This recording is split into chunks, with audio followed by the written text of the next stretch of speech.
enfin arrivée à l'université. Maintenant, je dois chercher l'amphi. J'espère que j'arrive pas en retard. En fait, je n'arrive pas trop tard. Parce que pour le retard, je le suis, comme toujours. Je ne suis jamais arrivée à l'heure. Amphi numéro 5. C'est l'amphi numéro 6. Une belle architecture, hein. C'est bien aménagé. Là, il que c'est là-bas.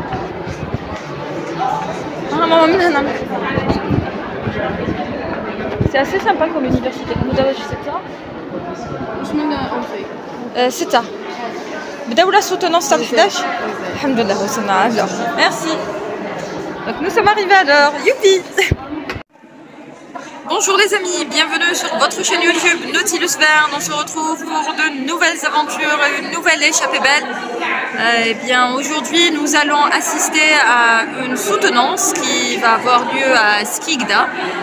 Et les étudiantes qui ont travaillé sur ce thème se sont fournies chez nous et ont eu la gentillesse de nous inviter à assister à leur soutenance. Et donc voilà, je vais partager ça avec vous. Nous avons réuni aujourd'hui pour soutenance l'étudiant Oudina Sarah Koukouchen Dinan, Bella Abel Isha'el Selima qui ont achevé son cursus universitaire pour l'obtention de master de psychologie animale et vous avez réalisé une mémoire intitulée Similitude chimique et histopathologique de la toxicité des nanoparticules d'oxyde de titane chez la moule périna, indicateur de la production marine. Sous la direction de Dr Nejis Sabia, et je vous invite à nous en faire une brève présentation d'environ 20 minutes. Merci Madame la Présidente. Donc mes amis, je vais partager avec vous tous les détails de ce jour historique pour nos chères étudiantes et aussi pour Perna Perna. Il y a quelques mois, je crois que c'était au mois de mars, j'ai été contactée par une étudiante de l'université de Skikda, d'ailleurs une jeune fille très persévérante, hein, il faut le dire, qui s'intéressait énormément à son thème de recherche, m'a contactée pour s'approvisionner en moules, puisque nous sommes une ferme conchilicole, donc elle a décidé de me contacter pour commander des moules chez nous.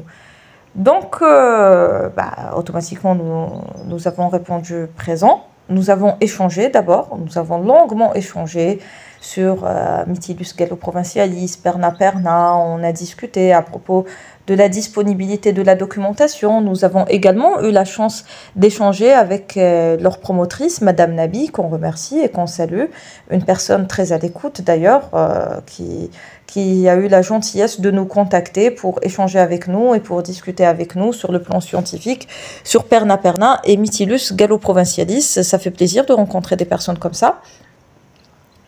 Donc, on a discuté du contexte historique, comment galloprovincialis est venu chez nous. C'était au cours de la colonisation.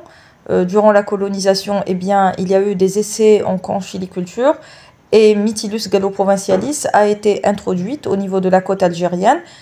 En certains points, hein, ce n'était pas une introduction massive. Il y a eu des essais de conchiliculture qui ont été faits avec cette espèce-là. Et bon, je ne vais pas vous dire malheureusement, mais le fait est que cette espèce a pris le dessus sur l'espèce autochtone qui est la Perna Perna. Et sur le plan scientifique, la majorité des études, d'ailleurs si vous faites une petite recherche sur internet, si vous tapez moule méditerranéenne, vous allez automatiquement tomber sur Mytilus galloprovincialis. Donc pour beaucoup de chercheurs, surtout ceux qui n'ont pas fait des études en biologie marine ou ceux qui ne sont pas connaisseurs en matière de coquillages, eh bien, beaucoup de personnes ignorent l'existence de la perna, malheureusement. Et pour beaucoup, la moule méditerranéenne, c'est la gallo. Donc, indirectement, la perna a été occultée. Et si ça continue comme ça, eh bien, dans quelques années, on risque de ne plus avoir de perna. C'est pour ça qu'il faut en parler, c'est pour ça qu'il faut en produire, c'est pour ça qu'il faut essayer de développer cette moule afin qu'elle ne disparaisse pas. Bon, quand je vous dis dans quelques années, ce n'est pas l'année prochaine ou l'année d'après, mais à la longue, il y a un risque pour la perna. C'est pour ça qu'on en parle et c'est pour ça qu'on fait sa promotion. Parce que pour le conchiliculteur, hein, de la perna ou la galo, c'est exactement la même chose. Vous allez produire une moule. Et pour le consommateur, à moins d'être un grand amateur de moules et de faire la distinction et de voir les petites subtilités qu'il y a entre les moules, eh bien, la perna, il n'y a pas de différence significative entre la perna et la galo. Bon, moi, à force d'en manger, je reconnais une certaine différence, mais c'est à force d'en manger et de travailler sur la moule et de vivre au rythme des moules qu'on constate ces différences-là. Mais sinon, il n'y a pas de différence notable. Oh, regardez, là, on parle de notre ferme. Ah, voilà. Nous sommes ici. Donc, nous avons échangé et on s'est mis d'accord sur une livraison de 90 individus de moules. Il faut savoir que les moules devaient rester vivantes durant toute la durée du protocole, puisque le travail de recherche consistait à faire une étude sur l'impact du dioxyde de titane sur les moules. Donc, les moules allaient subir une exposition au dioxyde de titane à différentes concentrations. Et à la fin du protocole de recherche, il fallait que les moules soient encore vivantes afin qu'elles puissent subir des coupes histologiques pour voir l'impact sur les tissus, sur les gonades, sur le tube digestif. Bref, pour voir l'impact de ce produit sur les tissus, comment elles allaient réagir. Donc, nous avons effectué cette livraison. On devait sélectionner un certain nombre de moules avec une certaine taille. Je crois que c'était 7 cm, si ma mémoire est bonne. Et il fallait les livrer vivantes et elles devaient rester vivantes durant tout le protocole, ce qui n'est pas chose facile. Surtout pour la perna, c'est une espèce qui ne supporte pas trop la captivité. Mais bon, apparemment, alhamdoulilah, elles ont supporté la captivité et tout. Mais il fallait quand même faire attention à ce qu'elles ne soient pas trop affaiblies par le transport et par le nettoyage. Donc nous avons tenté de conserver les byssus et on n'a pas fait un nettoyage très rigoureux comme celui qu'on ferait pour un restaurateur ou un particulier. Donc on s'est simplement contenté de retirer les biosalissures pour ne pas contaminer l'eau des bacs dans lesquels elles allaient suivre leur acclimatation et leur traitement. Et c'est tout. Et apparemment, ça s'est bien déroulé. Donc voilà, maintenant on va parler de nous. Donc je vais partager avec vous ce petit extrait. Je ne sais pas si vous allez bien entendre parce que quand même j'étais assez loin. J'aurais dû mieux m'installer pour mieux capter les sons. Mais ce n'est que partie remise.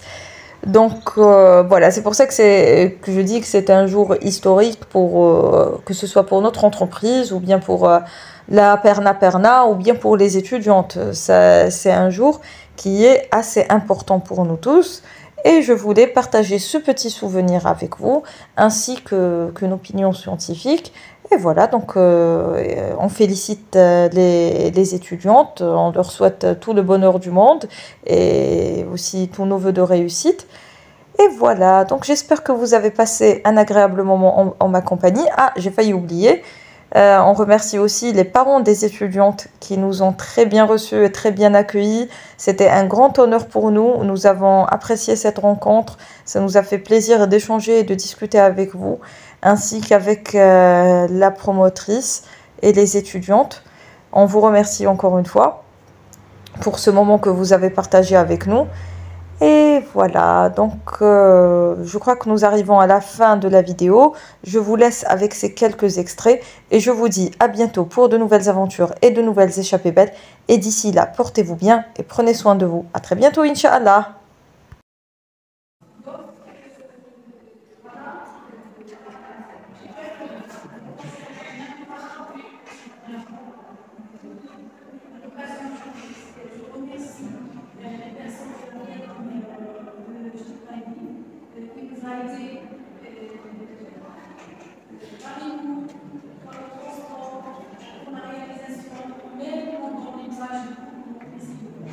Je vous en prie.